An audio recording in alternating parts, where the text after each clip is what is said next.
Assalamu alaikum wa rahmatullahi wa barakatuh.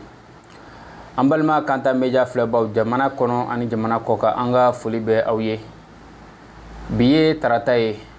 min bena hiji kalo ni oye zulhijja o kile mugan ani kile oye biye.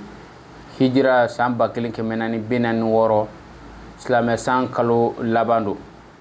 Kabeni juin kalo o kile ta ani wolonvla samba flani mugani duru. Ni ye aka kunnafoni lase waati kanta media kan. Bakuruba munun be an bolo bi. Mali togola usine mun be ni an ko ma ko Sanunko usine. An ma ko usine de raffinerie du Mali. Abriki folo dali baro olukeranga jamana kuntigi son excellence général d'armée Assimi Goïta o kera an fe jamana kono kunu amena andado o korofo do la ko lase awma kanta media kan. Anga jamana sigida mumbe ni oye kajolo kawfe krenkana ya boloma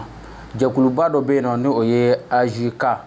olu fana ka aywa san yelama nisoja nyaganya o kera kajolo konnana amena o jado lase awma kanta media kan. Joli togola do jien kono oye san juin kalo kletan ani nani ni o sela wati munna mamun be ka fo olubu jorudi ka maw deme mununu mogobe ala fi sabilillahi o waliyin malita o kera kunu juin kalo kletan woro amina andado o krofo do la ko lase awma ka jado jira awla kanta media kan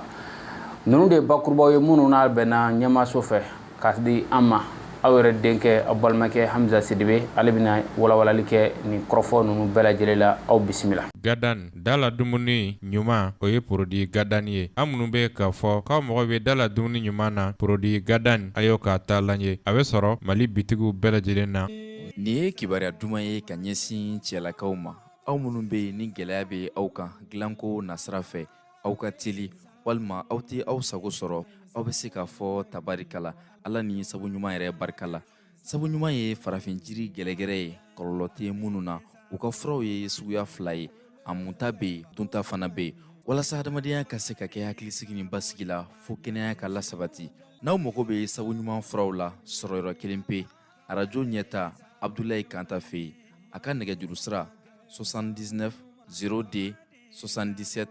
13 walima aw be se ka weleli kɛ 69 33 57 06 ɲɛnɛmaya jɔsenba dɔ ye kɛnɛya ye sabu ɲuman ale ka laɲini ye ka se ka kɛnɛya di adamadenw ma. Mali togola usine ni oye wa Sanunko yoro ye usine de raffinerie du Mali a birigi folo dali baro kala kunu kalabankura an fɛ Bamako Mali faba konnana kɛrɛnkɛrɛnnana zone aéroportuaire an ka jamana kuntigi son excellence général d'armée Assimi Goïta ale ni a jɛɲɔgɔnw ani kalabankurakaw dugutilakaw ni mɛrilakaw olu farala ɲɔgɔn kan ka taa ni biriki fɔlɔ dali baaraw kɛ a bɛna kɛ sababuya ye Mali ka sanu fɛn o fɛn n'o bɔ jamana in kɔnɔ ka se k'o bɛɛ lajɛlen lasago ka se ka o kunkun ani a kisɛw olu bɔ ɲɔgɔn na walasa sanuko a bɛ se ka don ba la jamana kɔnɔ cogo min na a bɛ kɛ nafa ye ka ɲɛsin Mali ma ka kɛ nafa ye ka ɲɛsin sanu bɔbaw ma ka tila ka kɛ nafa ye ka ɲɛsin partenaires minnu ni Mali bɛ ni jago falen u ni ɲɔgɔn cɛ sera minnu sɔrɔla a kɛnɛ kan aw ni an ka jɛ an ka ɲamada an ka o jado filɛ ɲɔgɔn fɛ. Mali bina a ka sanu koyɔrɔ ni a sɛnsɛnyɔrɔ sɔrɔ sɔɔni.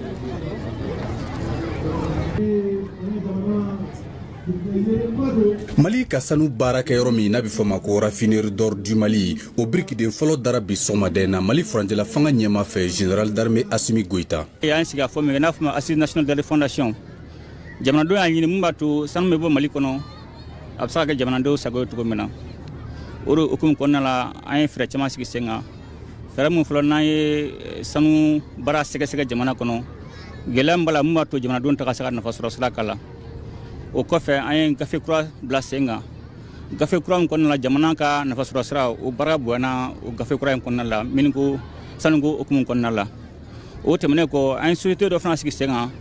n'a fɔ ma SODEM olu ka baara bɛ kɛ ka sanu bɛ sɔn jamana tɔgɔ la ka baara ko la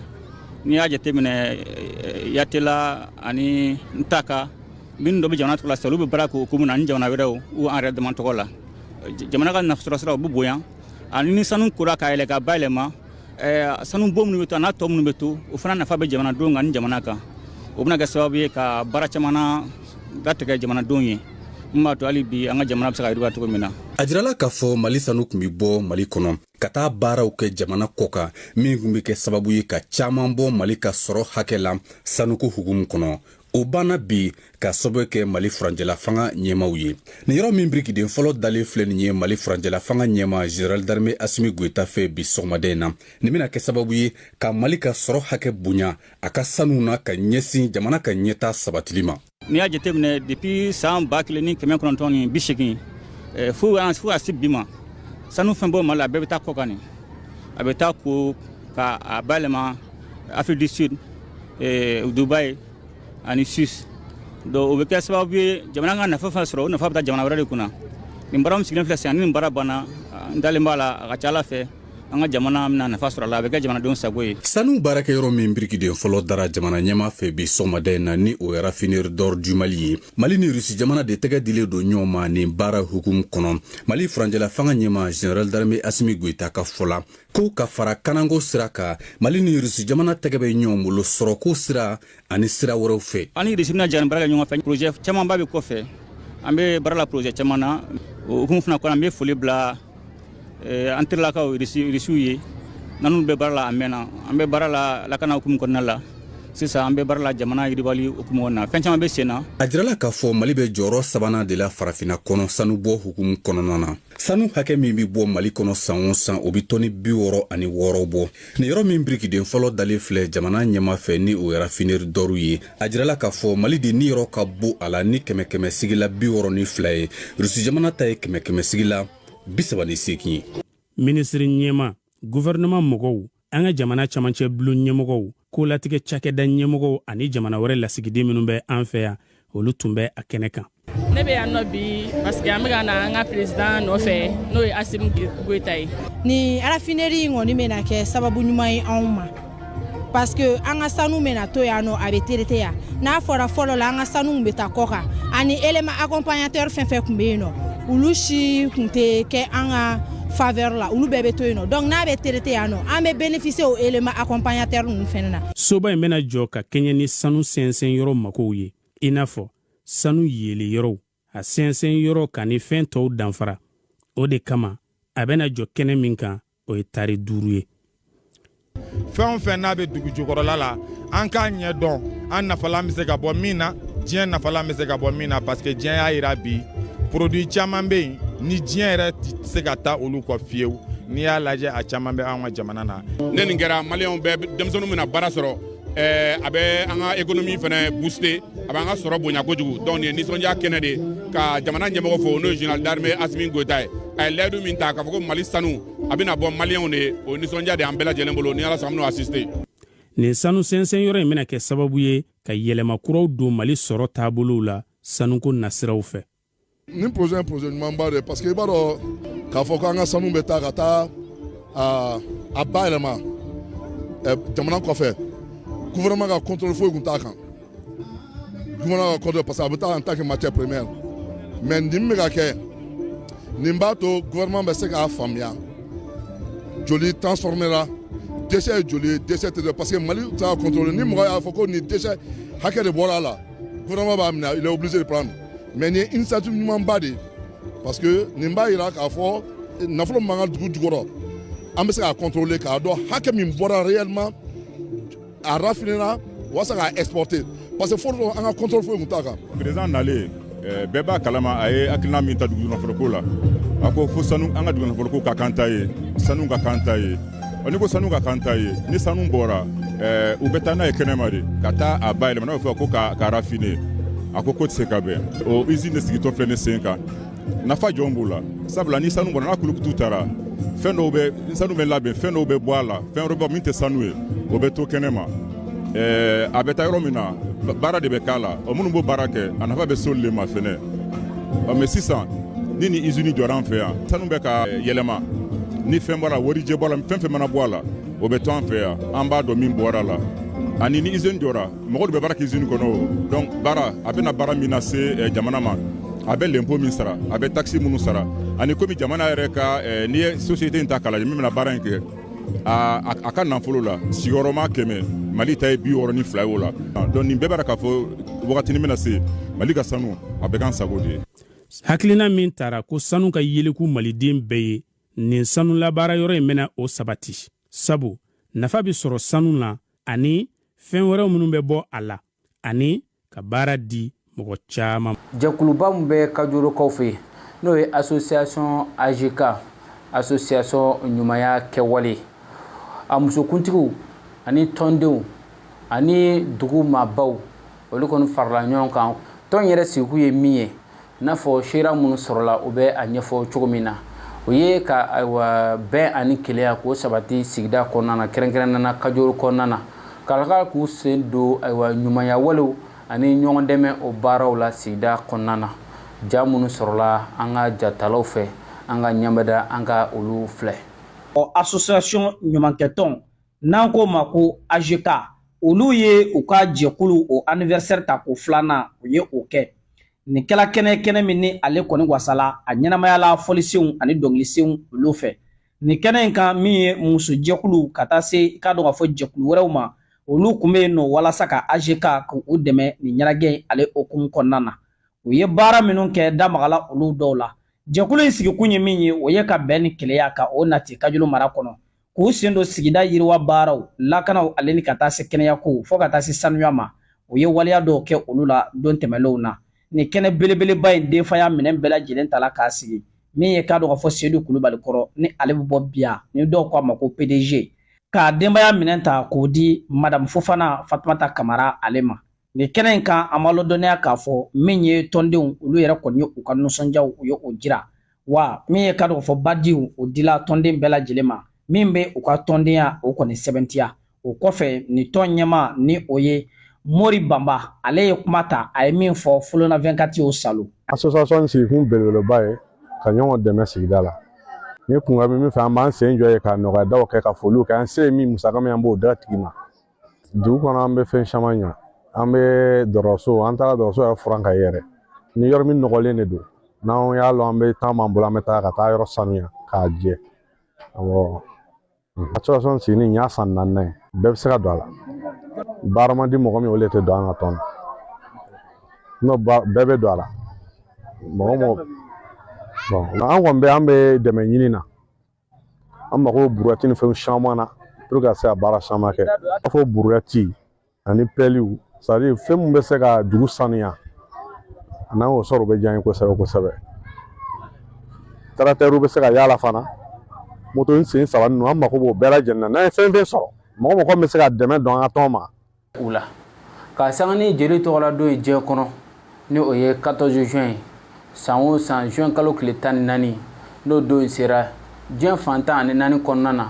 maaw de bɛ wuli ka t'o jeliw di fisabililayi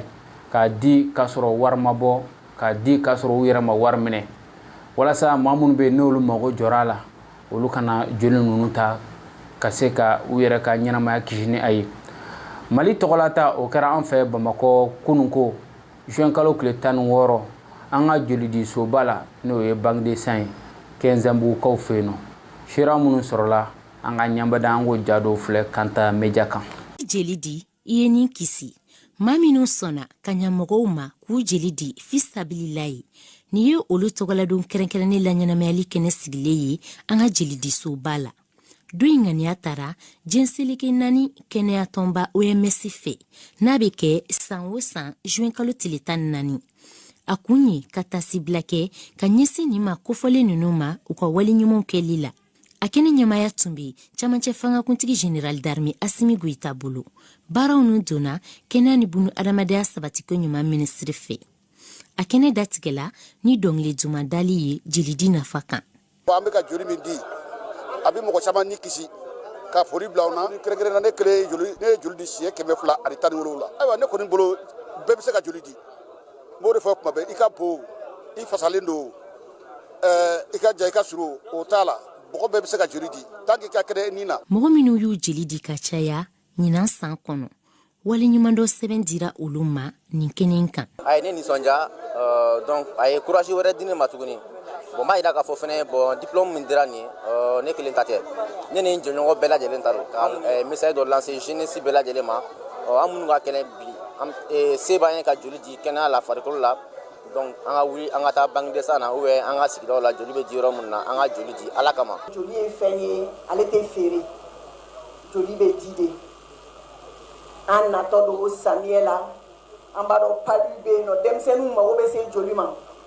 an b'a dɔn muso minnu bɛ jigin caman mago bɛ se joli ma mais joli Mali ka politique ye min ye joli bɛ di Fufalaki de joli bɛ di